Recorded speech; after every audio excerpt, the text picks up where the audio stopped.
ಕೇಳುಗರೆ, ವಿಶೇಷವೆಂದರೆ ಈ ಆಕಾಶವಾಣಿಯ ಮನದಾಳದ ವೇಗದ ಪಿಸುಮಾತುಗಳ ಜಾತ್ರೆಯ ಸಂಭ್ರಮ ಇಂದು ಈ ಸಂದರ್ಶನ ಕಾರ್ಯಕ್ರಮದಲ್ಲಿ ನಡೆಯುವುದು. ಕೇಳುಗರೆ, ಇಂದು ನಮ್ಮೂರ ಬಾನುಲಿ ಕೇಂದ್ರದಲ್ಲಿ ಮಹಾ ಉತ್ಸವ, ಮಹಾ ಸಂಭ್ರಮ.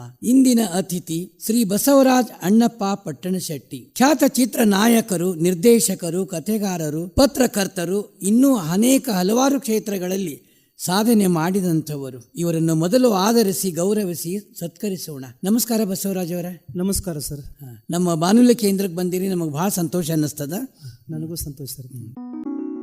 ಬಸವರಾಜ್ ಅವರ, ಮನುಷ್ಯನ ಜೀವನದೊಳಗೆ ಹುಟ್ಟು ಅನ್ನೋದು ಒಂದು ಸುಂದರ ಹಂದರ ಆಗ್ತದೆ. ಆ ಹುಟ್ಟಿನಲ್ಲಿ ನಿಮ್ಮ ತಂದೆ ತಾಯಿ, ಬಂಧು ಬಳಗ, ಅಕ್ಕ ತಂಗಿಯರು, ಅಣ್ಣ ತಮ್ಮಂದಿರು, ಸಮಾಜದವರು, ಗುರು ಹಿರಿಯರಿಂದ ಎಲ್ಲರಿಂದಲೂ ಒಂದೊಂದು ಸಂಸ್ಕಾರವನ್ನು ಪಡ್ಕೊಡ್ತೀರಿ. ಆ ಹುಟ್ಟೇ ಒಂದು ಸುಂದರ ಹಂದರ ಆಗ್ತದೆ. ಇವತ್ತು ನೀವು ಹಿಮಾಲಯ ಮೀರಿ ನಿಂತ ಧೀಮಂತ ಶ್ರೀಮಂತ ಎತ್ತರಕ್ಕೆ ಏರಿರಿ ಸಾಧನೆಗಳಿಂದ. ಅದಕ್ಕೆಲ್ಲ ಕಾರಣ ನಿಮ್ಮ ಬಾಲ್ಯವೇ ಕಾರಣ. ಎಲ್ಲವನ್ನು ವಿವರವಾಗಿ ನಿಮ್ಮ ತಂದೆ ತಾಯಿ, ಊರು ಎಲ್ಲವನ್ನು ಹೇಳಿರಿ.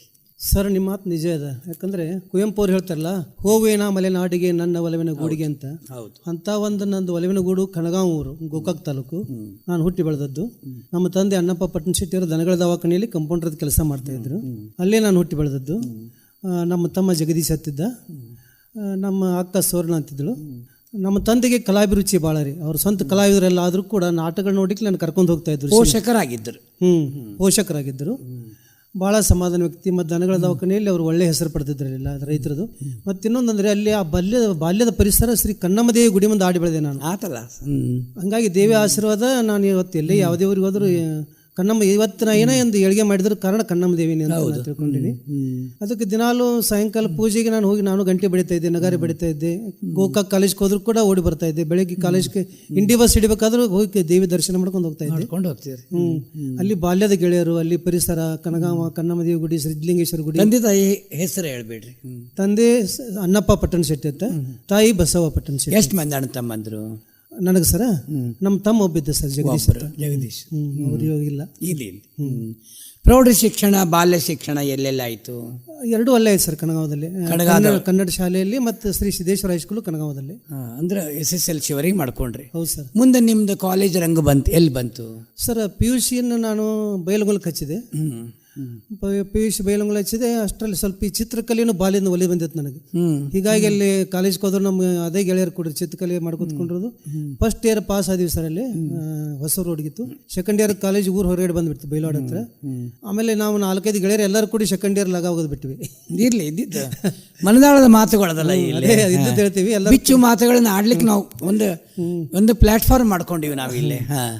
ಅದಕ್ಕೇನಾಯ್ತು, ಆಮೇಲೆ ಏನು ಮಾಡಿದ್ರು ಮನೆಯೊಳಗ್ರೆ, ಹೆಂಗಿದ್ರು ಚಿತ್ರಕಲೆಯಲ್ಲಿ ಒಲವಿದೆ ಅಂತ. ಅಲ್ಲಿವರೆಗೆ DTC ಇತ್ತದು 1 ವರ್ಷ. ಹೌದು. ಆ ಹೊತ್ತಿಗೆ DMC ಆಯಿತು. ಧಾರವಾಡಕ್ಕೆ DMC ಹಚ್ಚಿದ್ರು. ಬಟ್ ಅದು DMC ಅಂದ್ರೆ ಮಾಡಿದೆ. ಬಟ್ ಅಲ್ಲಿ ಏನಾಯ್ತು, ಅಲ್ಲಿಂದ ಚಿತ್ರಕಲೆ ಎಷ್ಟೇ ಇದ್ರು ಕೂಡ ಒಲವು ಸಾಹಿತ್ಯದ ಕಡೆ ಹೋಗ್ಬಿಡ್ತು ಸರ್. ಅಲ್ಲಿ ಇರ್ಲಿ, ಸಂತೋಷ ಅಲ್ಲ. ಅಲ್ಲಿ ಧಾರವಾಡ ಮುರುಘಾಮಠದಲ್ಲಿ ಇದ್ವಿ.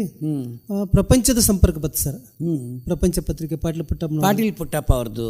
ಸರ್, ಈಗ ಪ್ರತಿ ವಾರ ಅಲ್ಲಿ ರಸ್ತೆ ರೈಲು 90 ಪೈಸಾ ಟಿಕೆಟ್ ಇತ್ತು. ಅಲ್ಲಿ ಹೋಗ್ತಾ ಇದ್ದೆ. ಅಲ್ಲಿ M ಜೀವಣ್ಣವರು, ಇವರು ರವೀಂದ್ರನಾಥ್ ಠಾಕೂರ್ ತರ ಇದ್ರು. ಅವರು ಬಿಟ್ಕೊಂಡು ಕೂತ್ಕೊಂಡು ಬರಿತಾ ಇದ್ರು. ಅವ್ರು ಗೆಳೆತನ ಆಯ್ತು. ನಂಗೆ ತುಂಬಾ ಸ್ಕೋಪ್ ಕೊಟ್ಟರು. ಆಮೇಲೆ ಒಲವು ಹೆಚ್ಚಾಗಿ ಅದನ್ನ ಪ್ರತಿ ಪ್ರಪಂಚದಲ್ಲಿ ಕತೆ, ಧಾರಾವಾಹಿ, ಕವನ ಹಿಂಗೆ ಬರಿತಾ ಹೋದ್ರಿ.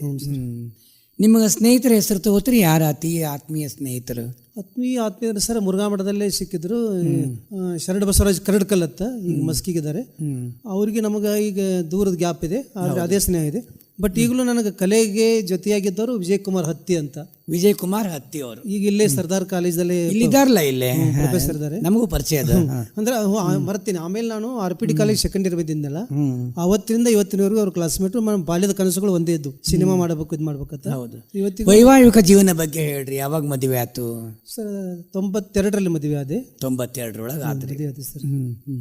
ಅವ್ರಿಗೆಲ್ಲ ಇದು ಆಸಕ್ತಿ ಅದ ರೀ ನಿಮ್ಮ ಕಲೆ ಬಗ್ಗೆ? ಇದು ಏನು ಹೇಳೋದು ಸರ್, ಅದು ಯಾಕೋ ಬೇಡ ಅನಿಸ್ತಾ ಇದೆ. ಇರ್ಲಿ, ಅವರು ಒಲವೇ ಬೇರೆ.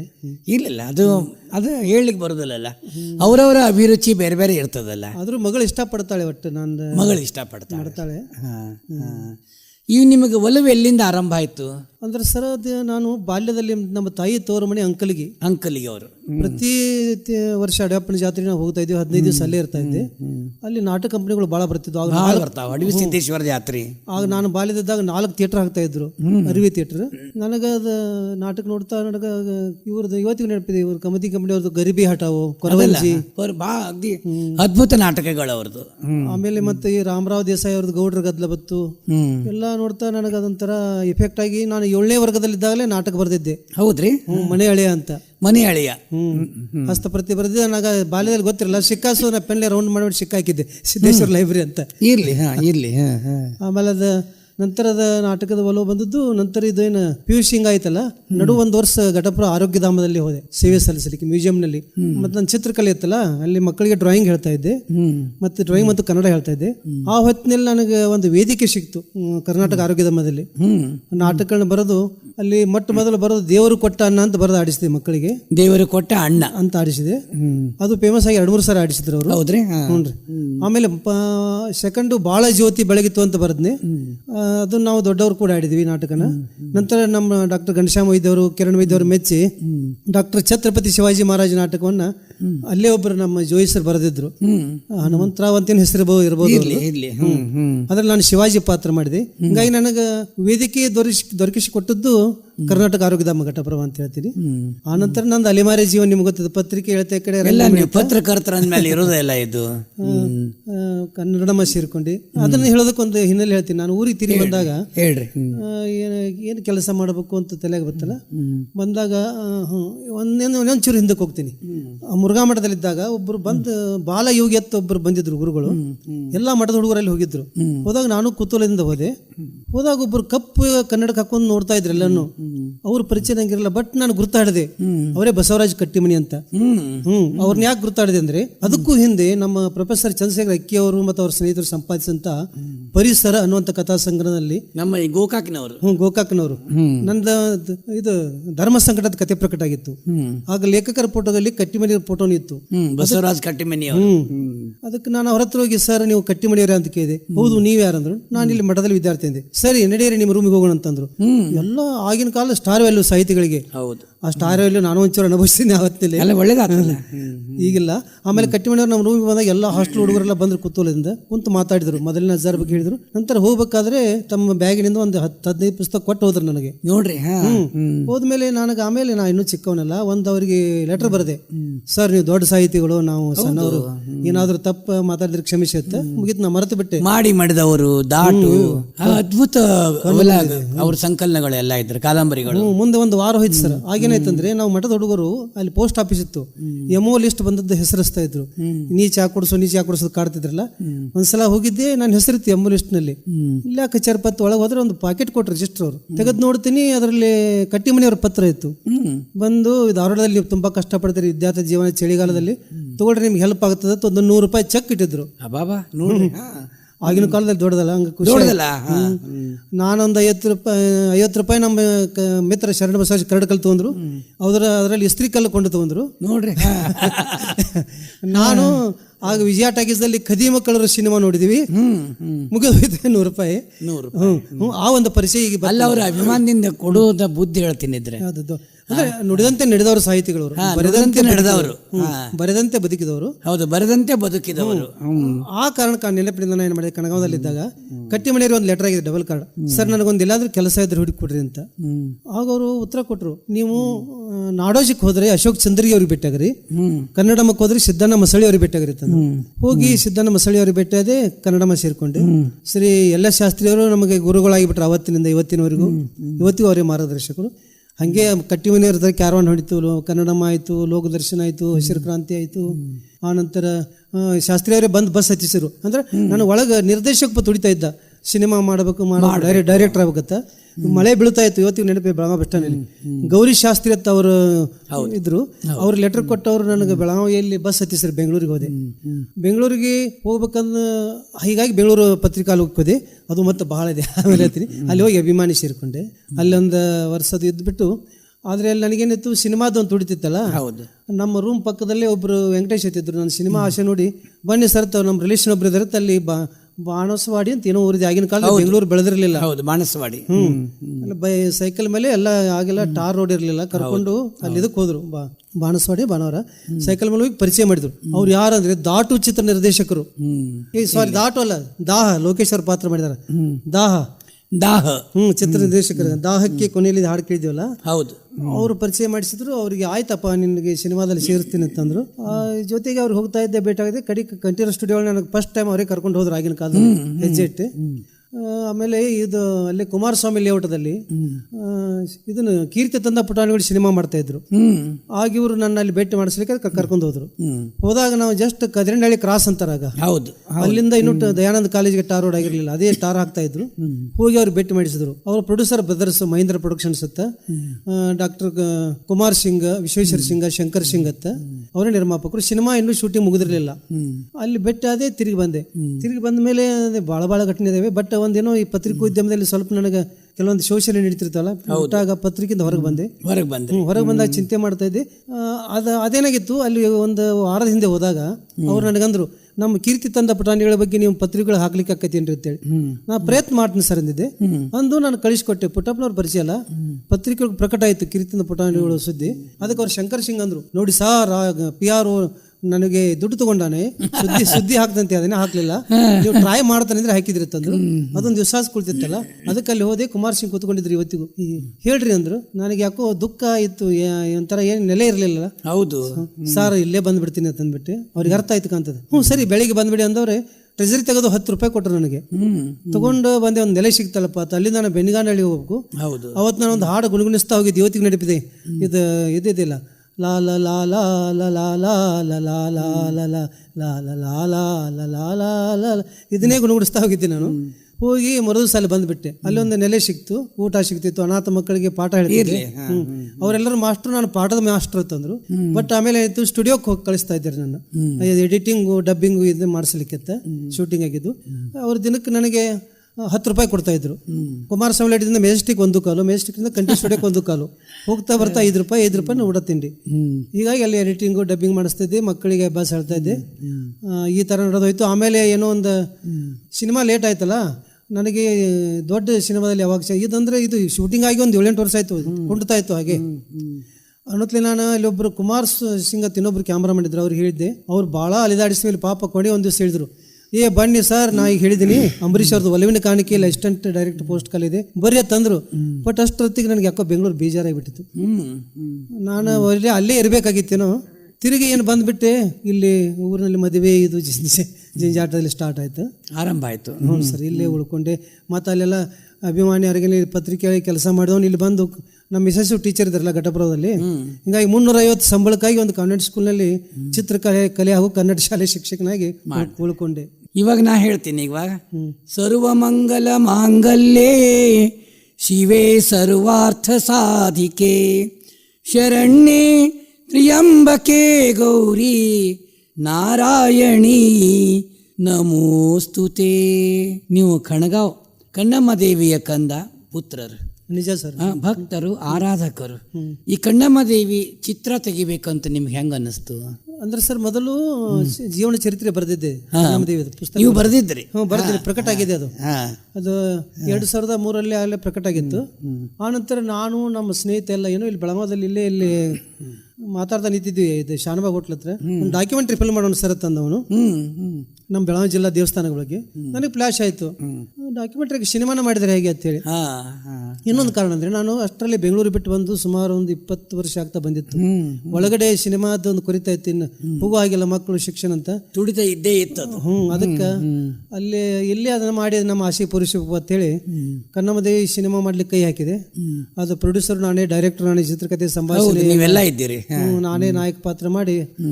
ಕಲಾವಿದರನ್ನ ಯಾವ ರೀತಿ ಆಯ್ಕೆ ಮಾಡ್ಕೊಂಡ್ರಿ? ನಂದು ಸ್ನೇಹಿತರ ಬಳಗಿತ್ತು ಸರ್. ಮತ್ತು ಇವರು ಸುಮತಿಶ್ರೀ ಅಕ್ಕ ಅವರು ಚಲನಚಿತ್ರ ನಟಿ. ಹೌದು, ಅವ್ರದ್ದು ಅವರು ಈಗಾಗಲೇ ಪರಿಚಯ ಆಗಿತ್ತು. ಅವರು ಕಣ್ಣಮ್ಮ ದೇವಿ ಪಾತ್ರ ಮಾಡಿದ್ರು. ಆಮೇಲೆ ಇವರು ನಮ್ಮ ಅಷ್ಟರಲ್ಲೇ ರಂಗಭೂಮಿದನು ನನ್ನ ಸಂಪರ್ಕ ಬಂದಿತ್ತು. ರಂಗಭೂಮಿಯಲ್ಲಿ ಆಗಾಗ ಮಾಡ್ತಿದ್ನಲ್ಲ. ಲಕ್ಷ್ಮೀ ದಾವಣಗೆರೆ ಅವರು, ಹುಬ್ಬಳ್ಳಿ ಅವರು ಕಥಾನಾಯಕಿ ಪಾತ್ರಕ್ಕೆ ಆಯ್ಕೆ ಆದರು. ಆಮೇಲೆ ಉಳಿದ ಪಾತ್ರಗಳಿಗೆಲ್ಲ ನಮ್ಮ ಲೋಕಲ್ ಕಲಾವಿದರು. ರಜನಿ ಪೂಜಾರಿ ಇದ್ದಾರೆ. ನೆನಪಿದೆ ನಿಮಗೆ ಸರ್? ಅವ್ರನ್ನ ಕರ್ಕೊಂಡ್ಬಿಟ್ಟಿದ್ದು ನಮ್ಮ ಫ್ರೆಂಡ್ ಶಂಕರ್ ಮುತಾಲಿಕ್. ಅವ್ನ ನೆನಪಾದ್ರೆ ಅವರೆಲ್ಲ ಮತ್ತೆ ಮುತಾಲಿಕ್ ಅವ್ರ ಮಂದಿನೇ ಅಲ್ಲ ಎಲ್ಲಾರು. ಅವ್ನ ನೆನಪಾದ್ರೆ ಬೇಜಾರಾಯ್ತು, ಭಾಳ ಕನಸ್ಕೊಂಡಿದ್ದ ಅವನು. ಹೌದ್ರಿ. ಅವನೇ ಅವ್ರನ್ನ ಕರ್ಕೊಂಡ್ ಬಂದಿದ್ದ. ಬೆಟ್ಟ ಆದ್ರೆ ಅವನ ಪ್ರೊಡ್ಯೂಸರ್ ಬರ್ತಾ ಇದ್ದ. ಅವನ್ ಏನ್ ಹಿಂಗ ಏನ ಇಷ್ಟಾದ್ರೂ ಸಾಧಿಸಿದ್ವಪ್ಪ ಅಂತ ನೋಡಿ ಅನಿಸ್ತದೆ. ನಾವು ಸಾಶಿಲತ್ ಕೊರೋಗ ಬದ್ಲಿ ಇಷ್ಟಾರ ಮಾಡಿದ್ವಿ ಅಂತ ಅನಿಸ್ತದೆ. ತೃಪ್ತಿ ಇರ್ಬೇಕಲ್ಲ. ಅದು ಅವನೇ ಅವ್ರನ್ನ ಕರ್ಕೊಂಡ್ ಬಂದಿದ್ದಪ್ಪ ಅವ್ರಿಗೆ. ಆಮೇಲೆ ಉಳಿದ ಕಲಾವಿದರು ಇದ್ರು, ಬಹಳಷ್ಟು ಜನ ಇದ್ರು. ಹುಕ್ಕೇರಿ ಅವರು. ಅದು ಶೂಟಿಂಗ್ ಎಲ್ಲೆಲ್ಲಿ ಮಾಡಿದ್ರಿ? ಅದು ಶೂಟಿಂಗ್ ಸರ್ ಕಣಗಾವದಲ್ಲಿ ಮಾಡಿದ್ವಿ, ದೇವಸ್ಥಾನದಲ್ಲಿ. ಮತ್ತೆ ಗದಗದಲ್ಲಿ ಕಪ್ಪತ್ತಗುಡ್ಡದಲ್ಲಿ ಮಾಡಿದೀವಿ. ಹುಬ್ಬಳ್ಳಿಯಲ್ಲಿ ಸುಮತಿಶ್ರೀ ಅಕ್ಕ ಅವ್ರ ಮನೆಯಲ್ಲಿ ಮಾಡಿದೀವಿ. ಆಮೇಲೆ ಗೋಕಾಕದಲ್ಲಿ ಮಾಡಿದೀವಿ. ಹಲವಾರು ಕಡೆ ಮಾಡಿದೀವಿ ಸರ್ ಶೂಟಿಂಗ್. ಅದಕ್ಕೆ ನಿರ್ಮಾಪಕರು ಇದ್ರು? ನಾನೇ ಸರ್ ನಿರ್ಮಾಪಕ. ಎಲ್ಲಾನು ಒಟ್ಟಿಗೆ ನೀವೇ ಇದ್ರಿ? ಎಲ್ಲ ಒಬ್ಬನೇ ಇದ್ದೆ ಸರ್. ಎಲ್ಲ ಇದ್ರಿ. ಇನ್ನು ಕಲಾವಿಜೇತರತೆ ಒಡನಾಟ ಇತ್ತಲ್ಲ, ಹ್ಞೂ ಸರ್, ಅದ್ರ ಬಗ್ಗೆ ಸ್ವಲ್ಪ ಹೇಳ್ರಲ್ಲ.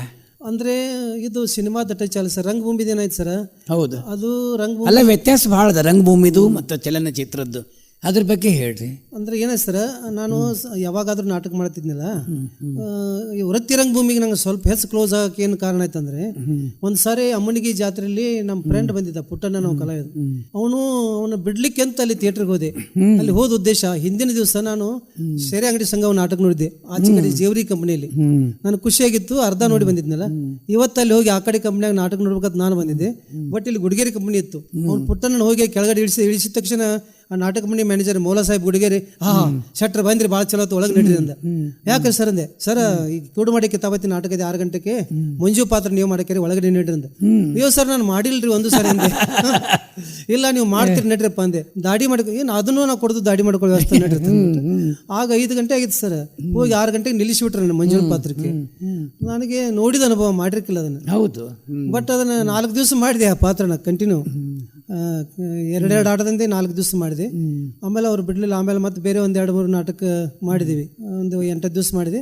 ಆಮೇಲೆ ಸಂಪರ್ಕ ಸ್ಟಾರ್ಟ್ ಆಯ್ತಲ್ಲ, ಮತ್ತೆ ಅವ್ರು ಅಂಕ್ಲಿಗೆ ಹೋತು ಗುಡಿಗೇರಿ ಕಂಪನಿ. ಮತ್ತೆ ನನ್ನ ಕರ್ಕೊಂಡು ಹೋದ್ರು ಅವರು ಸೊಸೆ ತಂದೆ ಸೌಭಾಗ್ಯ ನಾಟಕದಲ್ಲಿ. ಹಿಂಗೆ ಕ್ರಮೇಣ ಆಯ್ತಲ್ಲ. ಆದ್ಮೇಲೆ ಇವರು ಬೆಂಗೇರಿ ಬಸವರಾಜ್ ಅವ್ರು ಕರೆದ್ರು ಇದು ಜಗಜ್ಯೋತಿ ಬಸವೇಶ್ವರ ನಾಟಕಕ್ಕೆ. ಆಮೇಲೆ ಇದು ನಮ್ಮ ಘಟಪ್ರವಾಹಕ್ಕೆ ಬಂದಿತ್ತ ನಮ್ಮ ಪ್ರೇಮ ಗುಳೇದಗುಡ್ಡ ಅವ್ರ ಕಂಪನಿ. ಪ್ರೇಮ ಗುಳೇದಗುಡ್ಡ ಅವ್ರದ್ದು ಅದು ಕಲೆ ತುಡಿತಲ್ಲ, ನನ್ನ ಗೆಳೆತನ ಎಲ್ಲಾ ಕಂಪನಿಗೂ ನನ್ನ ಗೆಳೆಯರಿದ್ದಾರೆ.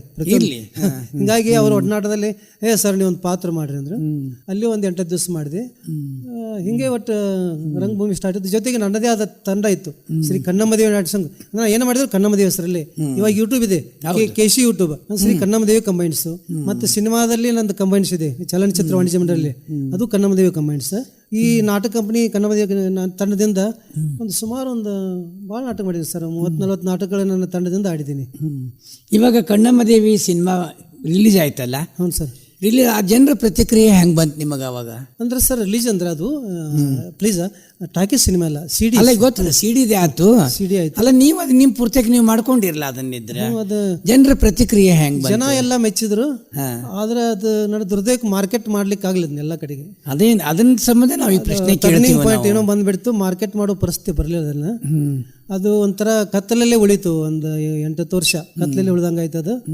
ಅದು ಯಾವ್ದು ವಿಷಯ ಹೇಳೋದು ಬೇಡ. ಅಲ್ಲ ಅಂದ್ರೆ ದುಡ್ಡು ಹಾಕಿರ್ತದ ಅದು ಅದೆಲ್ಲ ಚಿತ್ರ ವಿಷಯ ಭಾಳ ಅನುಭವಿಸ್ರಿ. ಆಗ ಸಾಲ ಹಿಂಗೆ ಹೇಳ್ತೀನಿ. ಯಾಕಂದ್ರೆ ಇವೆಲ್ಲ ಏನಿದೆ ಹೊಸ ಘಟನೆಗಳಂದ್ರೆ, ಈಗ ಒಂದು ನಮ್ಮಲ್ಲಿ ಪುಸ್ತಕ ಬಿಡುಗಡೆ ಹಿಡ್ಕೊಂಡು ಒಂದ್ಸಲ ಬಿಡುಗಡೆ ಆದ್ರೆ ಒಂದು ಚೋಳು ಕಟ್ಸ್ಕೊಂಡಂಗೆ ನಾವು ಹೌದಲ್ಲ, ಹಂಗೆ ನೀವು ಏನೋ ಒಂದು ಸಾಧನೆ ಮಾಡ್ತೀರಿ ಇಲ್ಲ ಅನ್ನೋದಿಲ್ಲ. ಇದ್ರೆ ಕೆಲವು ತೊಂದರೆಗಳು ಬರ್ತಾವ. ಅಂದ್ರೆ ಏನಾಯ್ತು ಸರ್, ನಾನು ಕಲಾವಿದ, ನಮ್ಗೆ ಲೆಕ್ಕ ಬರೋ ಇವತ್ತು ಹೇಳ್ತೀನಿ, ನಂಗೆ ನೋಟ್ ಎಣ್ಸಕ್ಕೆ ಬರೋಲ್ಲ. ನಂಗೆ LIC ಬ್ಯಾಂಕ್ ಅಂದ್ರೆ ಅಲರ್ಜಿ ನೋಡ್ರಿ. ಅಂಥದ್ರಲ್ಲಿ ನಂದು ಕನ್ನಮ್ಮದೇವಿ ಹಿಂಗೆ ಆದ ತಕ್ಷಣ ನಮ್ಮ ಫ್ರೆಂಡನ ಒಂದು LIC ಟೈಪ್ ಸಂಸ್ಥೆ ಇತ್ತು, ಇದನ್ನ ಮಾಡ್ರಿ ಎತ್ತು ಗಂಟೆ ಬಿದ್ರು. ಅಂದ್ರೆ ಆಗ ಪರಿಸ್ಥಿತಿ ಹಿಂಗಿತ್ತಲ್ಲ, ನಂದು ನೆಲ ಎದ್ದು ಬಡಿತಿತ್ತು ಆ ಟೈಪ್. ಹೌದು. ಅಂದ್ರೆ ಸುತ್ತಮುತ್ತಲು ಇವ್ರಂತ ಹೇಳಲ್ಲ, ಎಲ್ಲರೂ ನನಗೆ ತುಳಿಯವ್ರು ಇದ್ರಲ್ಲ. ನನ್ನ ಮನಸ್ಸಿಲ್ಲ ನಮ್ಮ ಪ್ರಪಂಚ ಹಂಗದಲ್ಲ, ಕಾಲ ಹೇಳೋರು ಬಾಳಲ್ಲ. ಮನಸ್ಸಲ್ಲೇ ಅದೊಂದು ಟೈಪ್ LIC ಇತ್ತು. ಅದನ್ನ ಮಾಡ್ಲಿಕ್ಕೆ ಹೋದೆ, ಅದನ್ನು ಕೈ ಸುಟ್ಕೊಂಡೆ. ಕ್ರಮೇಣ ಚೇತರಿಸಿಕೊಂಡು ಏನ್ ಮಾಡಿದೆ, ಹಿಂಗ ಆಗಲ್ಲ ಅಂತೇಳಿ ಒಂದು ನಾಟಕ ಬರ್ದೆ 2009 ಕಾಣ್ತದೆ. ಯಾವ್ದದು? ಇದೇ ಸತ್ಯ ಗೆದ್ದಿತ್ತು ಅಂತ ಬರ್ದೆ. ಸತ್ಯ ಗೆದ್ದಿತ್ತು. ಸರ್ ಬರದ್ದೆ. ಅದನ್ನೊಂದು 5-6 ಪ್ರಯೋಗ ಆಡಿದೆ. ಅದು ಎಲ್ಲೆಲ್ಲಿ ಮಾಡಿದ್ರಿ? ಫಸ್ಟ್ ಸರ್ ಹುಕ್ಕೇರಿಯಲ್ಲಿ ಮಾಡಿದೆ. ಆನಂತರ ನಮ್ಮ ಧಾರವಾಡ ಮಹಾನ್ ತಪ್ಪುಗಳ ಊರಿದೆಯಲ್ಲ, ಇಲ್ಲಿ ಧಾರವಾಡದಿಂದ ಇದಕ್ಕೆ ಯಾವ್ದೋ ಊರು ಬರ್ತದೆ ಅಲ್ಲಿ ಗದಗ ರೋಡಿಗೆ, ಅಲ್ಲಿ ಮಾಡಿದೆ. ಆಮೇಲೆ ವಿಜಾಪುರ ಜಿಲ್ಲೆಯೊಳಗೆ ಒಂದು ಹಳ್ಳಿಯಲ್ಲಿ ಮಾಡಿದೆ. ಯಾವ ಊರು ಅದು? ಅದು ಹಳ್ಳದ ಗೆನ್ನೂರು ಅಂತ ಯಾವುದೋ ಒಂದು ಬರ್ತದೆ ಸರ್, ಅಲ್ಲೇ ಪುಟ್ಟನವರು ಅಲ್ಲಿ ಮಾಡಿದೆ. ಅಲ್ಲಿಯೂ ಸರ್ ರಂಗಭೂಮಿ ಸರ್ ಹಸ್ತಪ್ರತಿ ಆಡ್ಬೇಕಾದ್ರೆ ಬಹಳ ಹಿಂಸೆ ಆಗುತ್ತೆ. ಯಾಕಂದ್ರೆ ಹೌದ್ರಿ, ಕಲಾವಿದ್ರ ಕೈ ಕೊಟ್ರೆ ಚಿತ್ರ ಬಹಳ ಕಠಿಣದಲ್ಲ ಲೈಫ್. ಈ ನಾವು ಕ್ಯೂಡ್ ಮಾಡಿ ಕಿತಾಪತಿನ ಗೌಡ್ರಗದ್ಲ ಮಾಡಿದ್ರೆ ಒಬ್ರು ಬಿಟ್ಟು ಇನ್ನೊಬ್ರು ತರಬಹುದು ಎಲ್ಲಾದ್ರೂ. ಹೌದೌದೌದೌದು. ಏನಾಯ್ತು ಸರ್, ಸತ್ಯಗೀತು ಮಾಡುವಾಗ ನನಗೆ ಹಸ್ತಪ್ರತಿ ನನ್ನ ಫಸ್ಟ್ ಮಾಡಿದಾಗ ನೇಕಾರ ನಗರದಲ್ಲಿ ಯಶಸ್ವಿಯಾಗಿದೆ ಸರ್ ನಾಟಕ. ಬೆಳಗ್ಗೆ ಹೊಂಟ್ರೆ ಎಲ್ಲ ಹೆಣ್ಮಕ್ಳು ಅಭಿನಂದನೆ ಹೇಳೋರು. ನೋಡ್ರಿ ಒಂದ್ ಹೆಣ್ಣಿನ ಕಥೆ ಇತ್ತು ಸರ್, ಭಾಳ ಚಂದ ಬರ್ದಿರುತ್ತೆ ಅಭಿನಂದನೆ ಹೇಳೋರು. ಬಟ್ ವಿಜಯಪುರಲ್ಲಿ ನನಗದು ತಿರುಮಂತ್ರ ಆಗಿಬಿಡ್ತು. ಏಕ್ದಮ್ ಒಂದು 3-4 ಜನ ಕಲಾವಿದ್ರು ಕೈ ಕೊಟ್ಬಿಟ್ರು ಅರ್ಜೆಂಟ್ ಆಗಿ. ಐರನ್ ತಂದು ನಿಲ್ಸಿದ್ದಕ್ಕಾಗಿ ನಾಟಕ ಹೊಡೆತ ಬಿತ್ತು. ಹೌದಾ, ತೊಂದರೆ ಕೊಟ್ಟಲ್ಲ. ಆ ಕೊಡುಗೆ ಇವ್ರಿಗೆ ಕೊಡ್ಲಿಕ್ಕೆ ಆಗುದಲ್ಲ ಸರ್. ಎಲ್ಲಾ ಇದ್ದು ಒಬ್ಬ ಮನುಷ್ಯ ಅಪಮಾನ ಅನಿಸೊಳಗ ನೋವಾಗುತ್ತದೆ. ಪಾಪ ಡ್ಯಾನ್ಸ್ ಮಾಡಕ್ ಬಂದ ಹುಡುಗಿಗೆಲ್ಲ ಕಾಡೋರು. ಪ್ರತಿ ಸಲ ಡ್ಯಾನ್ಸ್ ಮಾಡಿದ ಎರಡು ಕಡೆಯಿಂದ ಅವಳು ಕೈ ಹಿಡ್ಕೊಂಡು ಹೋದಲ್ಲಿ ಕೆಳಗೆ ಇಳಿಸಬೇಕಾದ್ರೆ ಚಿತ್ರ ವಿಷಯಲ್ಲಿ. ಯಾಕಂದ್ರೆ ಇವ್ರ ತಪ್ಪಿಗೆ ನಾನು ಅನುಭವಿಸ್ಬೇಕಾಗಿತ್ತು ಎಲ್ಲ ಸರ್. ಇಂಥ ಅಪಮಾನಗಳ ಬಹಳ ನಿಂತ್ಕೊಂದಿನಿ. ಅದು ನಮ್ಮ ಎಲ್ಲ ಅನಾಗರಿಕ ಜನನೂ ಇರ್ತಾರಲ್ಲ. ಟ್ಯಾಲೆಂಟ್ ಇಲ್ಲದ ಕನಿಸ್ಕೊಂಡ್ರೆ ಎಲ್ಲ ಇದ್ದು ಕೂಡ ನಾವು ವಿಧಿ ಒಳಸಂಚಿದ್ದಾಗ ಇಲ್ ಬಿಡಪ್ಪ ಇದ್ ಮಾಡ್ಕೊಂಡೆ. ಮತ್ತೆ ಕ್ರಮೇಣ ಶಿವಲಿಂಗೇಶ್ವರ ನಾಟಕ ಬರದೆ, ಅದು ಯಶಸ್ವಿ ಆಯ್ತು. ಶಿವಲಿಂಗೇಶ್ವರ ಮಾತಿನ ನಾಟಕನ ಇದರ ನಾಟಕ ಯಶಸ್ವಿ ಕ್ರೆಡಿಟ್ ಅನ್ನ ನಾನು ಬಹುಶಃ ಇಬ್ಬರಿಗೆ ಕೊಡ್ತೀನಿ. ಒಬ್ರು ಮಾಲಾ ಶಿಗ್ಗಾವಿ ಅಂತ ಹುಬ್ಳಿ ಅವರು, ಅಮ್ಮ ಇದೇ ಲಕ್ಷ್ಮೀ ದಾವಣಗೆರೆ ಅವರು. ಲಕ್ಷ್ಮೀ ದಾವಣಗೆರೆ ಅವರು ಅದನ್ನ ಬುಕ್ಕ ತಗೊಂಡ ಪಾಪ ತಮ್ಮ ಮನೆಯಿಂದ ಅಲ್ಲಿ ಹೋಗ್ತಾ ಇದ್ರು CBTಗೆ, ಸಿಟಿ ಬಸ್ಸಿಗೆ. ಅಲ್ಲಿಂದ ರಿಕ್ಷಾ ತೊಗೊಂಡು ಅಲ್ಲಿ ಹೋಗಿ ಅವ್ರ ಮನೆಯಲ್ಲಿ ಎಲ್ಲ ಕಲಾವಿದರು ಕೂಡಿಸಿ ಕಷ್ಟಪಟ್ಟು ಪ್ರಾಕ್ಟೀಸ್ ಮಾಡ್ತಾ ಇದ್ರು. ನಮಗೆ 8 ದಿವಸ ಅವ್ರು ಮಾಲಾ ಸಿಗ್ಗಾವ್ರ ಪಾಪ ಅನ್ನ ಹಾಕಿದ್ದಾರೆ ಕಲಾವಿದರು. ನೋಡ್ರಿ, ಅದಕ್ಕೆ ನಾ ಇವತ್ತಿಗೆ ನೆನೆಸ್ತಾ ಇದ್ದೀನಿ. ನೆನೆಸ್ಬೇಕಲ್ಲ. ಇವರು ಲಕ್ಷ್ಮೀಯವರು ಎಲ್ಲ ಇದ್ರ ಬಸ್ ಚಾರ ಹಾಕಿ ಹೋಗಿ ಅಲ್ಲಿ ಎಲ್ಲರೂ ಕೂಡಿಸಿ ಕಷ್ಟ ಅಂದ್ರೆ ನಾಟಕ ಗೆದ್ದದಕ್ಕೆ ನಾ ಕೃತಜ್ಞತೆ. ನನಗೇನಿಲ್ಲ, ಯಾರೇ ಇರಲಿ ಅವರು ಕಲಾವಿದರು ಇರಲಿ ಯಾರೇ ಇರಲಿ, ನಮಗೇನೋ ಒಂದು ತುತ್ತು ಅನ್ನ ಕೊಡ್ಲಿ, ಒಂದು 8 ಕೊಟ್ಟರು. ಒಟ್ಟಿನಲ್ಲಿ ಬಹಳ ಸಾಹಸದಿಂದ ಮುಂದೋಗಿರಿ. ಇದು ನಾಟಕ ಸರ್ ಒಂದು 6 ಪ್ರಯೋಗ ಆಯ್ತು. ಆಮೇಲೆ ಇತ್ತೀಚೆಗೆ ಕೊರೋನಾದ ನಂತರ ನಾಟಕಗಳು ಯಾವ್ದು ಆಡೋ ಪರಿಸ್ಥಿತಿ ಇಲ್ಲ ಸರ್. ಮತ್ತೆ ಯಾವ್ದೋ ಒಂದು ಸಂದರ್ಭ ಸಿಕ್ಕ ಸದ್ಯಕ್ಕೆ ಆಡ್ತಾ ಇಲ್ಲ. ಬಟ್ ಸಿನಿಮಾಗಳು ಮಾಡಿ ಶಾರ್ಟ್ ಮೂವಿ ಮಾಡಿದೆ ಸರ್ ಈ ನಡುವೆ. ಇವಾಗ ನಾ ಶಾರ್ಟ್ ಮೂವಿ ಬಗ್ಗೆನೇ ಹೇಳ್ತೀನಿ. ನಿಮ್ದು ಬ್ರಹ್ಮ ಪಿಶಾಚಿ, ಅರಿವು, ಮಿಸ್ಟರ್ ಕೊಲೆಗಾರ, ಋಣಮುಕ್ತ, ಸದ್ಯಕ್ಕೆ ನಡೆದಿರೋದು ದ ಗ್ರೇಟ್ ಡೈರೆಕ್ಟರ್. ಹೌದು ಸರ್. ಇವಾಗ ನೀವು ಬ್ರಹ್ಮ ಪಿಶಾಚಿ ಬಗ್ಗೆ ಮಾತಾಡ್ರಿ ಸರ್. ಬ್ರಹ್ಮ ಪಿಶಾಚಿ ಬಗ್ಗೆ ಅಂದ್ರೆ ನಮ್ಮ ವಿಜಯಕುಮಾರ್ ಹತ್ತಿ ಅವರು ಗೋಕಾಕ್ ಇದ್ರಾಗ ಅದಕ್ಕೆ ಅವರು ಶೆಟ್ರ್ ಒಂದು ಯಾವ್ದಾರೆ ಫಿಲ್ಮ್ ಮಾಡಿ ಕೊಡ್ರಿ ಹಾರರ್ ಟೈಪ್ ಅಂತಂದ್ರೆ ಆಗೆಲ್ಲೇ ಒಂದು ಸ್ಟೋರಿ ತಲೆಯಾಗ ಪ್ಲಾನ್ ಮಾಡಿದೆ ನಾನು. ಅಂತಾರೆ ಎಲ್ಲ ಕತೆ ನಡೀತಿ, ಹಾರರ್ ಗಿರ ಎಲ್ಲ ಬರ್ತದೆ, ದೆವ್ವಾಗ್ಯವ ಎಲ್ಲ ಬರ್ತದೆ. ಲಾಸ್ಟ್ಗೆ ಪಿಕ್ಚರ್ ಹೋದಾಗ ಎಲ್ಲ ಕನಸು ಅಂತ ಗೊತ್ತಾಗ್ತದೆ. ಅದೊಂದು ಡೈಲಾಗ್ದಾಗ ಹೇಳ್ಬಿಡ್ತೀನಿ ನಾನು. ಹೇಳ್ರಿ.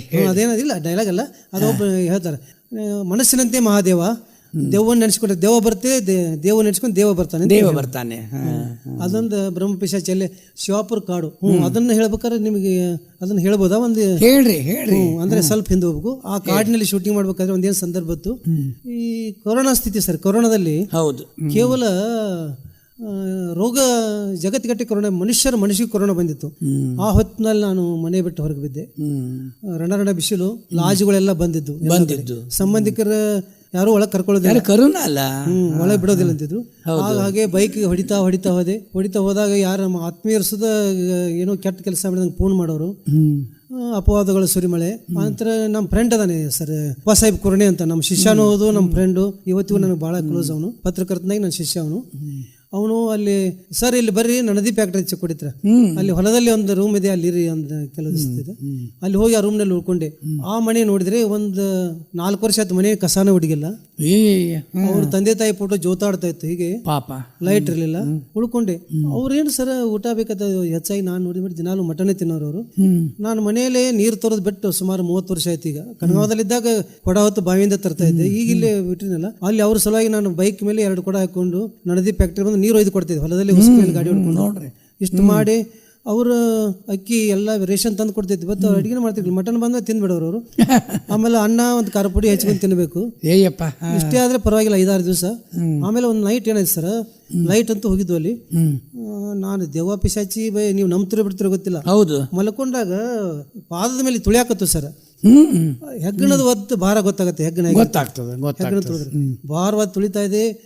ಅವ್ರು ನೋಡಿದ್ರೆ ಅವ್ರು ಏನೋ ಮನೆಯವ್ರು ಎಲ್ಲಿ ಹೋಗಿದ್ನಲ್ಲ, ಅವರು ಗಾಢವಾದ ನಿದ್ರೆ ಹೊಡಿತಾ ಇದ್ದಾರೆ ಫುಲ್ ಪಲಂಗ್ ಮೇಲೆ. ಇನ್ನೇನು ಮಾಡೋದು, ಎದ್ದು ಕೂತು ನಾನು ಮೊಬೈಲ್ ಚಾರ್ಜಿಂಗ್ ಇಲ್ಲಲ್ಲ, ಸ್ವಲ್ಪ ಇತ್ತು, ಅದನ್ನ ಇಟ್ಕೊಂಡು ದೇವಿ ನಾಮಾವಳಿ ಹಚ್ಕೊಂಡು ಕೂತ್ಕೊಂಡ್ಬಿಟ್ಟೆ ನಾನು. ಆಮೇಲೆ ಇನ್ನೂ ಅಲ್ಲಿ ಇರ್ತಿದ್ದೆ. ಬಟ್ ನನ್ನ ಬ್ಯಾಗಿನ ಅವ್ರ ಮಗ ದುಡ್ಡು ಕಳುವು ಮಾಡಕತ್ತ, ಒಂದು 500 ರೂಪಾಯಿ ಮೇಲೆ ದುಡ್ಡು ಹೋಯ್ತಲ್ಲ. ಮತ್ತೆ ಅಲ್ಲಿಂದ ಬೈಕ್ ಕಿಕ್ ಹೊಡೆದೆ. ಹೌದು, ಕಿಕ್ ಹೊಡೆದು ಈಗ ಈ ಕಡೆ ಬಂದೆ, ಹುಕ್ಕೇರಿ ಬಂದು ಹತ್ತರಿಗೆ ರೋಡಿ ಬಂದೆ, ತಲೆಯಾಗ ಬತ್ತು. ಈ ಮುಂಚೆ ಅಲ್ಲಿ ಕಾಡು ಸಿದ್ದೇಶ್ವರ ಮಠಕ್ಕೊಮ್ಮೆ ಹೋದಾಗ ಆ ಪರಿಸರ ನೋಡಿ ಖುಷಿ ಆಗೈತಿ, ಇಲ್ಲಿ ಗ್ರಂಥ ಬರಿಬೇಕತ್ತು. ಈಗ ಅಲ್ಲಿ ನನ್ನ ಆತ್ಮೀಯ ಗೆಳೆಯರು ಕೋಳೇಕರ್ ಸರ್ ಇದ್ದಾರೆ, ಅವ್ರಿಗೆ ಫೋನ್ ಮಾಡಿ, ಅವರು ಸ್ವಾಮಿಗಳು ಶಿವಾಪುರ ಕಾಡು ಸಿದ್ದೇಶ್ವರ ಒಳ್ಳೆಯ ಆತ್ಮೀಯರು ಸರ್, ಅಲ್ಲಿ ಹೋಗ್ತೀನಿ ಹೇಳಿಯತ್ತಂದೆ. ಅವ್ರು ಫೋನ್ ಮಾಡಿ ಅವ್ರು ಹೇಳಿದ್ದಾರೆ, ಪಟ್ಟಣ ಶೆಟ್ಟಿ ಅವ್ರು ಬರ್ತಾರೆ, ನಿಮ್ಮ ಮಠದಾಗ ಇಟ್ಕೊಟ್ಟಿರ್ತೆ. ಅದಕ್ಕಲ್ಲಿ ಕಾಡು ಮಟ್ಟವರಿ ದಾಬಾ, ಅಲ್ಲಿಂದ ಬಲಗಡೆ ಹೋದರೆ ಸುತ್ತಗಟ್ಟಿ ಶಿವಾಪುರ ಕಾಡು, ಅಲ್ಲಿ ಹೋಗಿ ಮಠಕ್ಕೆ ಹೋಗಿ ಅಲ್ಲಿ ಉಳ್ಕೊಂಡೆ. ಅಜ್ಜ ರೂಮ್ ಕೊಟ್ಟರು, ಅಲ್ಲೇ ಉಳ್ಕೊಂಡೆ. ಹಿಂಗಾಗಿ ಕಾಡು ಸಿದ್ದೇಶ್ವರ ಬಹುಶಃ ಇವೆಲ್ಲ ಸಂದರ್ಭ ಸೃಷ್ಟಿ ಮಾಡಿ ನಾನು ಕರೆಸಿಕೊಂಡಂತ ಅನಿಸ್ತದೆ ನಿಜವಾಗ್ಲು ಎಲ್ಲ. ನಮ್ಮ ಗುರುಗಳೇ ಒಂದು 4 ದಿವಸ ಆಯ್ತು ನನಗೆ ಅಲ್ಲಿ ಹಂಗೆ ಊಟ ಮಾಡ್ಲಿಕ್ಕೆ ಮನಸ್ಸಾಗಲಿಲ್ಲ. ಅಲ್ಲಿ ನೋಡಿದೆ ಶ್ರೀ ದತ್ತನ ಮೂರ್ತಿ ಅನಾಥವಾಗಿ ನಿಂತಿತ್ತು, ಎಲ್ಲ ಸಿಮೆಂಟ್ ಇದು ಅರ್ಧಂಬರ್ಧ ಆಗಿತ್ತು, ಮಠದಲ್ಲಿ ಬಣ್ಣ ಇರಲಿಲ್ಲ. ನಾನು ಅಜ್ಜಾರಿಗೆ ಹೇಳಿದೆ, ನನಗೆ ಪುಕ್ಕಟ್ಟಿ ಊಟ ಮಾಡೋಕ್ಕಾಗಲ್ಲ ಜರ, ನಾನು ಚಿತ್ರಕಲಾವಿದ ಬಾಲ್ಯದಿಂದ ಪೇಂಟಿಂಗ್ ಮಾಡ್ತೀನಿ, ನಂಗೆ ಬಣ್ಣ ತರಿಸ್ಕೊಟ್ರಿ ಮಠ ಪೇಂಟ್ ಮಾಡ್ತೀನಿ ಅಂದೆ. ಖುಷಿಯಿಂದ ಯಮಕನ್ ಮಾಡಿ ಬಣ್ಣ ತರಿಸ್ಕೊಟ್ರು. ದತ್ತನ ಮೂರ್ತಿ ಸುಂದರವಾಗಿ ಮಾಡಿಬಿಟ್ಟೆ ನೋಡ್ರಿ, ಇಡೀ ಮಠಕ್ಕೆಲ್ಲ ಆಯಿಲ್ ಪೇಂಟ್ ಹಚ್ಚಿಬಿಟ್ಟೆ. ಹಿಂಗಾಗಿ ಅವತ್ತೇನಲ್ಲಿ ನಂಗೆ ಅಭಿಮಾನ ಪ್ರೀತಿಗಳು ಇವತ್ತೇ ನಮ್ಮ ಮಠ ಆಗಿಬಿಟ್ಟಿದೆ. ಆಯ್ತಲ್ಲ, ಮತ್ತೆ ಇಲ್ಲೇ ಬರೀ ಇಲ್ಲೇ ರೂಮ್ ಮಾಡ್ರಿ ಅಂತಾರೆ. ಇವತ್ತಿಗೂ ನಾವು ಇದಕ್ಕೆ ಮಂಟಮರಿ ದಾವಿಂದ ಕೆಳಗಡೆ ಹೊಂಟ್ರೆ ನಮ್ಮ ಮನೆಗೆ ಹೋದಷ್ಟು ಖುಷಿ ಆಗುತ್ತೆ, ಸಂತೋಷ ಆಗ್ತದೆ. ಇವತ್ತಿಗೂ ಅದೇ ಪ್ರೀತಿ ಇದೆ ಸರ್. ಏನಿ ಅರಿವು ಅಂದ್ರೆ ಸರ್, ನಮ್ಮ ಘಟಪ್ರಭದಲ್ಲಿ ಒಬ್ಬರು ಕ್ಯಾಮರಾಮನ್ ಇದ್ದಾರೆ, ಒಂದು ಸಿನಿಮಾ ಮಾಡಬೇಕು ಸರ್, ಮಾಡಿಕೊಡ್ರಿ ಅಂತಂದ್ರು. ಅರಿವು ಅಂತಂದ್ರೆ ಮಕ್ಕಳ ಮಾತು ಕೇಳೋದಲ್ಲ, ಅವ್ರು ಅರಿವು ಮೂಡಿಸೋದು. ಅದಕ್ಕೆ ಅವರು ಒಂದು ಕತೆ ಒಂದು ಸಿಂಪಲ್ ಹೇಳಿದ್ರು, ಇದು ನನ್ನ ಚಿತ್ರಕಥೆ ಅಲ್ಲ, ಯಾಕಂದ್ರೆ ಇದು ಸ್ವಲ್ಪ ಇದನ್ನು ಹೋಲ್ತದ ಪುನೀತ್ ಅವ್ರದ್ದು ಅರಸು ಹೋಲ್ತದ. ಅದಕ್ಕೆ ನಾನು ಅಂದೆ, ಏನ್ ಸರ್ ಇದು ಅರಸು ಹೋಲ್ತದ ನೋಡ್ರಿ ಅಂದೆ. ಹೇಗಿಲ್ಲ ಸರ್, ಅದು ಬೇರೆ ಇದು ಬೇರೆ ಮಾಡ್ರಿ ಅಂದ್ರು.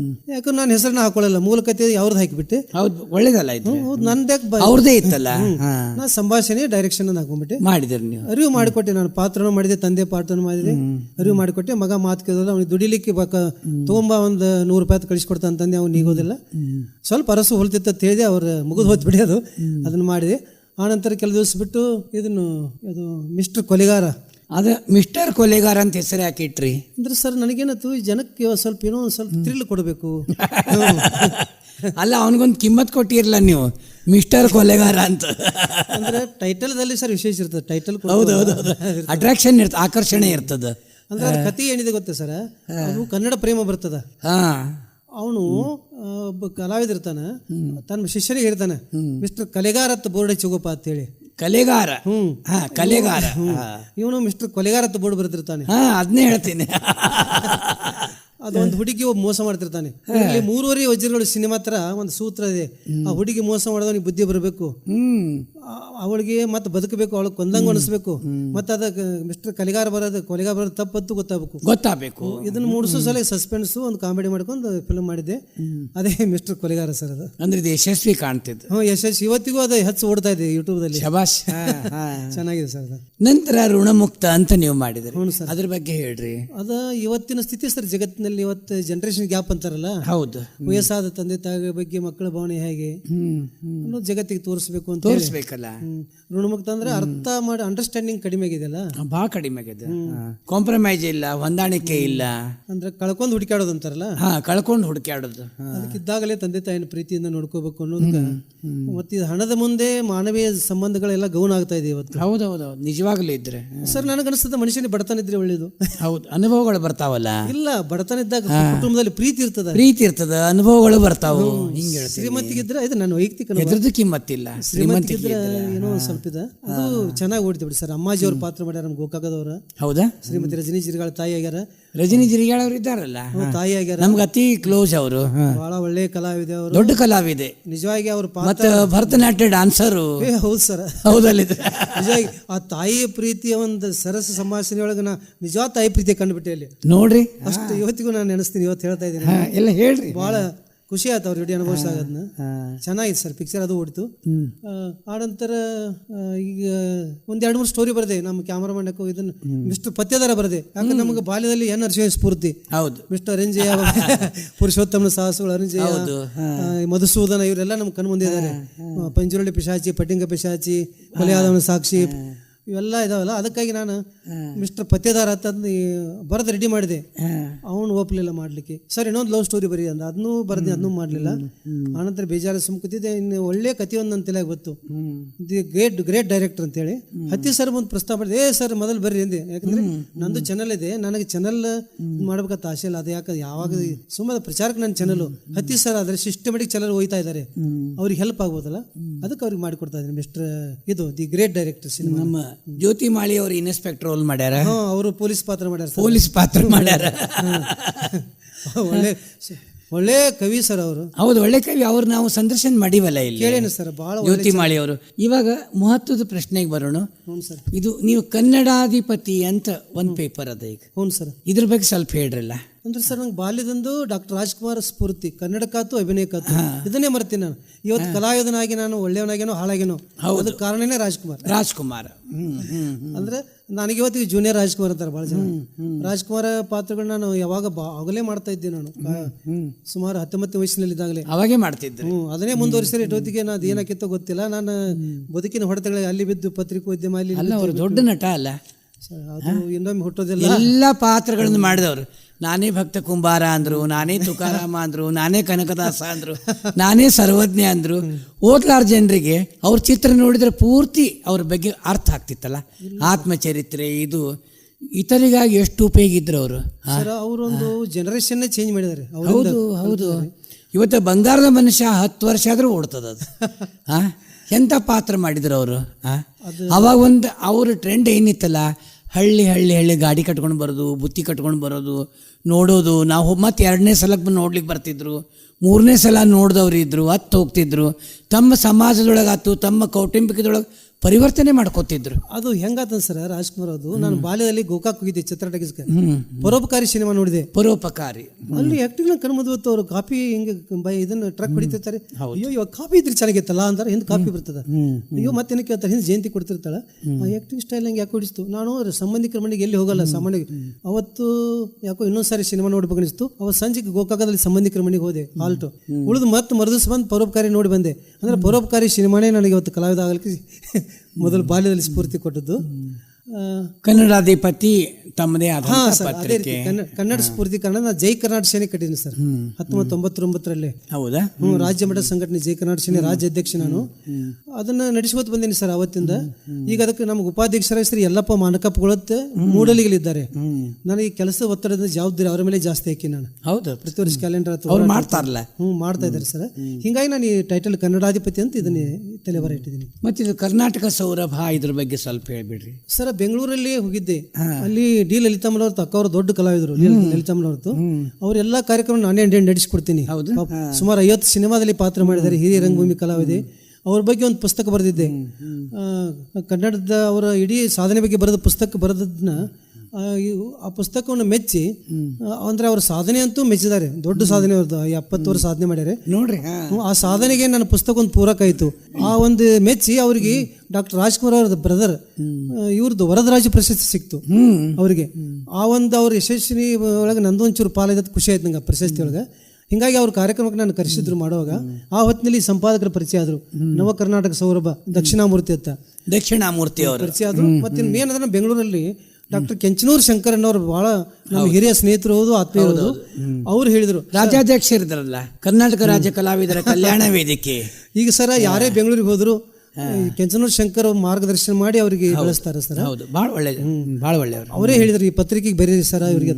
ಅವತ್ತಿಂದ ಇವ್ರಿಗೆ ಗೆಳೆತನ ಸ್ಟಾರ್ಟ್ ಆಯ್ತು. ಕರೆಕ್ಷನ್ಗೂ ಇಲ್ಲೇ ಬರುತ್ತೆ ಸರ್, ನನ್ನ ಹತ್ರ ಘಟಪ್ರಭ ಕರೆಕ್ಷನ್ ಪ್ರಿಂಟ್ ತೆಗೆಸಿ ಕರೆಕ್ಷನ್ ಹಾಕ್ತೀನಿ, ಮತ್ತೆ ಒಳಗೆ ಕಾಲಂ ಬರಿತೀನಿ. ಹಿಂಗಾಗಿ ನಾನು ಫ್ರೆಂಡ್ಲಿ ಅದನ್ನ ಪತ್ರಿಕೆ ಬರಿತಾ ಇದ್ದೀನಿ ಸರ್. ಇವತ್ತು ನೀವು ಕರ್ನಾಡಿನ ಹೆಮ್ಮೆಯ ಪುತ್ರ ಎನಿಸ್ಕೊಂಡಿರಿ. ಯಾಕಂದ್ರೆ ಎಲ್ಲ ಪತ್ರಿಕೆಗಳಿಗೆ ಸಬ್ ಡೈರೆಕ್ಟರ್ ಇದ್ದೀರಿ. ಸಂತೋಷದ ವಿಷಯ ಅನ್ನಿಸ್ತದಲ್ಲ ಸರ್. ಈ ಬಿರುದನ್ನು ಆಲ್ರೆಡಿ ಕೊಟ್ಟಾರ, ಕನ್ನಡ ಕುಲಪುತ್ರ ಅಂತ ಕೊಟ್ಟಾರಲ್ಲ. ಅಲ್ಲ, ನಮ್ಮೂರ ಬಾನುಲಿಯಿಂದ ಮತ್ತೆ ಮರುನಾಮಕರಣ ಮಾಡ್ತೀವಿ. ಇಲ್ಲ ಸರ್, ಎಲ್ಲ ಚೌರಿ ಹತ್ತು ಕವಿಗಳು ಕೊಟ್ಟಾರ ಸರ್. ಈಗ 30 ವರ್ಷದಿಂದ ಕೊಟ್ಟಾರ ಸರ್. ನೋಡ್ರಿ, ಸುಮ್ಮನೆ ಅತಿಥಿಯಾಗಿ ಬರೆದು ಕರೆದಿದ್ರು ಈ ಕುರ್ಚಿಗೆ. ನಂಗೇನು ಗೊತ್ತು, ಹೋಗಿದ್ದೆ ಮೊದಲೇ ಅವ್ರು ಸಂಚ ಮಾಡಿದ್ರೆ, ಆಮೇಲೆ ಮಾತಾಡ್ಕೊಂಡಿದ್ರು. ವೇದಿಕೆ ಮೇಲೆ ಬಂದ ಮೇಲೆ ಸನ್ಮಾನ ಮಾಡಿದ್ರೆ ಕನ್ನಡ ಕುಲಪುತ್ರದ ಬಿರುದು ಕೊಟ್ಟರು. ನನಗೊಂದು ಖುಷಿ, ನಾ ಕೇಳಾರದೆ ಬಂದದಲ್ಪ. ಹೌದು, ಬಯಸದೆ ಬಂದ ಭಾಗ್ಯ. ಹಿಂಗದು ಬಯಸದೆ ಬಂದ ಭಾಗ್ಯ. ಈಗ ನನಗೂ ಯಾಕೆ ಸಂತೋಷ ಅನ್ನಿಸ್ತಂದ್ರೆ, ನೀವು ಆ ಅರ್ಹತೆ ಇದ್ದೀರಲ್ಲ. ಬಟ್ ನನ್ನ ಟೈಲಿ ಬರೋಬ್ಬರಿ ಆಯ್ತು, ಇದನ್ನ ಮೊದಲೇ ಕೊಟ್ಟಾರ ಅಂತ ಹೇಳ್ಬಿಟ್ರೆ. ಈಗಂದ್ರೆ ಸರ್ ಯಾವ್ದು ಹೇಳಿ, ನಾ ಬರೆದಿದ್ದೆಲ್ಲ ಗೋಣಿಚೀಲದ ಕಟ್ಕಿಟ್ಟು ಹೋಗಿದ್ದೀನಿ. ಸುಮಾರು 50 ವರ್ಷ ಬರೆದಿಲ್ಲ ಸಾಧನೆಗಳು ನಿಮ್ಮೊಂದು ಬಹುಶಃ ಭಾಳ ಒಂದು ಸ್ವಲ್ಪ ಹೇಳಿ. ಅಂದ್ರೆ ಅಹಂಕಾರದಿಂದ ಅಲ್ಲ, ಸುಮ್ಮನೆ ಹೇಳಿದೆ ಅಷ್ಟೇ. ಅಂದ್ರೆ ಸತ್ಯ ಘಟನೆ ಮಾಡೋದು ಭಾಳ ಇದೆ ಸರ್. ಈಗ ಶಿವಲಿಂಗೇಶ್ವರ ಮಹಾತ್ಮೆ ಸಿನಿಮಾ ಮಾಡಬೇಕು, ಮಾಡ್ರಿ. ವೀರರಾಣಿ ಬೆಳವಡಿ ಮಲ್ಲಮ್ಮ ಸಿನಿಮಾ ಮಾಡ್ರಿ, ನಮ್ಗೆ ಸಂತೋಷ ಅನ್ನಿಸ್ತದೆ. ಸ್ಕ್ರಿಪ್ಟ್ ಮಾಡ್ತಾನೆ. ನೀವಿನ ಉತ್ತರೋತ್ತರವಾಗಿ ಬೆಳೀರಿ.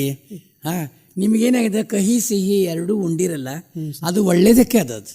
ಇಲ್ಲ ಸರ್, ನಾನು ಏನಾಗಿದೆ, ನಾ ಪತ್ರಿಕೋದ್ಯಮಿಗಳಿಗೆ ಇದ್ರು ನಾನು ಆಫೀಸರ್ ಎಲ್ಲ ಪ್ರೀತಿ ಮಾಡ್ತಾರೆ. ಯಾಕಂದ್ರೆ ಸಾಂಸ್ಕೃತಿಕವಾಗಿ ನಾನು ಬೆಳೆದ್ನಲ್ಲ, ನಾನು ಯಾರಿಗೂ ತೊಂದರೆ ಕೊಡಲಿಲ್ಲ. ಹಿಂಗಾಗಿ ಬಹುಶಃ ಅದ್ರ ಪುಣ್ಯ ಅಂತ ಕಾಣ್ತದೆ. ಈಗ ನನ್ನ ದೊಡ್ಡ ಮಗ ಇಂಜಿನಿಯರ್ ಸರ್, ಕಾಂಟ್ರಾಕ್ಟರ್ ಇಂಜಿನಿಯರ್ ಅದಾನ. ಚಿಕ್ಕ ಮಗ ಪೊಲೀಸ್ ಇನ್ಸ್ಪೆಕ್ಟರ್ ಸರ್. ನೋಡ್ರಿ. ಹ್ಞೂ ಸರ್. ಮಗಳು MD ಮಾಡ್ತಾಳೆ, BAMS ಮುಗಿಸಿ. ಶಬಾಷ್. ಅದಕ್ಕೆಲ್ಲ ಕನ್ನಮ್ಮ ತಾಯಿ ಆಶೀರ್ವಾದ. ಬಹುಶಃ ನಾನು ಏನೋ ನನಗೆ ಗೊತ್ತಿಲ್ಲ, ತಪ್ಪು ಮಾಡಿರ್ಬೋದು. ನಂಗೆ ತಿಳಿದಷ್ಟು ಸಮಾಜಕ್ಕೆ ಒಳ್ಳೇದು ಮಾಡಿ ಸಾಕಷ್ಟು ಮಂದಿ ಬೆಳೆಸಿ ಬಹಳ ದುಡ್ದಿರಿ. ಆ ಒಂದು ಪುಣ್ಯ ಮಕ್ಕಳಿಗೆ ಈ ಸಂದರ್ಶನದೊಳಗೆ ನಿಮ್ಮ ಅದ್ಭುತವಾದಂಥ ಅಮೃತವಾಣಿ ಮಾತುಗಳಿಂದ ನೀವು ಭಯಂಕರ ದುಡ್ದಿರಿ. ಸಾಧನೆ ಮೆಟ್ಲೆ ಇರಿರಿ.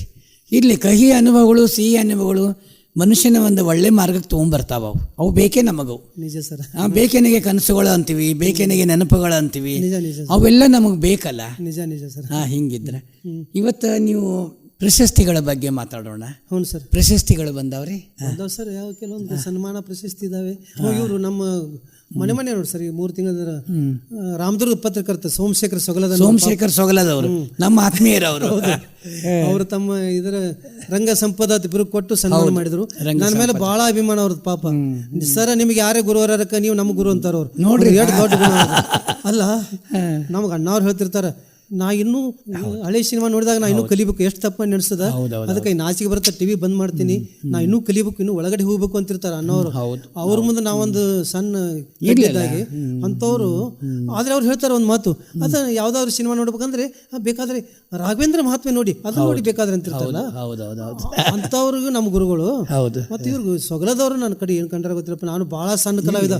ನಾನು ಸರ್ ಎಂತ ದೊಡ್ಡ ಕಲಾವಿದ್ರು ಗೊತ್ತಾ ರಂಗಭೂಮಿಲಿ. ಅಲ್ಲ, ನಿಮ್ಮಷ್ಟಕ್ಕೆ ನೀವು ಹಂಗೆ ತಿಳ್ಕೊಂಡಿರಿ. ಜನರ ದೃಷ್ಟಿ ಬೇರೆ ಬೇರೆ ಇರ್ತದಲ್ಲ. ಸರ್ ರಂಗಭೂಮಿ ಸಂಕನ ಡಂಬಳ, ಈ ಮತ್ತೆ ಮೈಸೂರು ಬಾಬಣ್ಣ ದೊಡ್ಡ ಕಲಾವಿದರು ಸರ್. ಸಿದ್ದರಾಮ ಅವ್ರ ಮುಂದೆ ಸಾಧನೆ ಏನೋ ಅಲ್ಲ.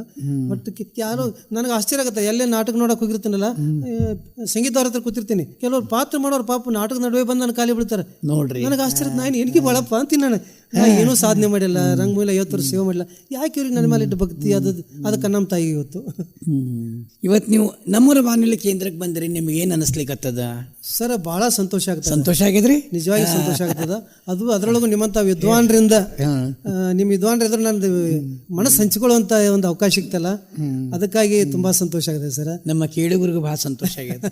ಹೌದು ಸರ್, ಬಹಳ ಸಂತೋಷ ಆಗಿದೆ ನಿಜವಾಗಿ. ಯಾಕಂದ್ರೆ ನೀವು ಬಿಚ್ಚು ಮಾತುಗಳನ್ನು ಹೇಳಿದ್ರಿ, ಮನದಾಳದ ಮಾತುಗಳನ್ನ ಆಡ್ಲಿಕ್ಕೆ ನಿಮಗೊಂದು ಇದೊಂದು ವೇಗದ ಪಿಸು ಮಾತುಗಳ ಸಂಭ್ರಮ ಅಂತ ಹೇಳಿದೆ ನಾನು. ಜಾತ್ರೆ ಅಂತ ಹೇಳದೆ ಇದ್ರೆ ನಿಮ್ಗೆ ಒಂದು ಪೂರ್ತಿ ಬಾಲ್ಯದಿಂದ ಇಲ್ಲಿವರೆಗೂ ನೀವು ಎಲ್ಲ ವಿಷಯಗಳನ್ನು ಹೇಳಿದ್ರಿ. ನಮ್ಗೆ ಬಹಳ ಸಂತೋಷ ಆಗ್ಯದ.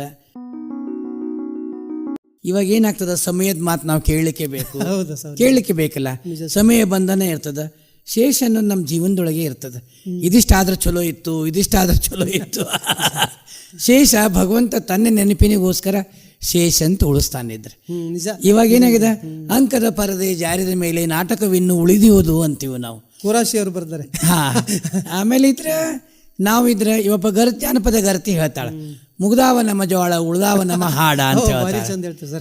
ಹೌದಲ್ರಿ? ಹಂಗ ನಮ್ದು ಇವನ್ನಿ ಬಸವರಾಜ್ ಅವ್ರ ಪಟ್ಟಣ ಶೆಟ್ಟಿ ಅವ್ರ ಮಾತುಗಳು ಭಾಳ ಉಳಿದು ಬಿಟ್ಟಾವು. ನಿಜ ನಿಜ. ಮುಂದಿನ ಸಂಚಿಕೆ ಒಳಗೆ ಮತ್ತೊಂದು ಹೊಸ ವಿಷಯದೊಂದಿಗೆ ಸುದೀರ್ಘವಾಗಿ ಮಾತನಾಡೋಣ.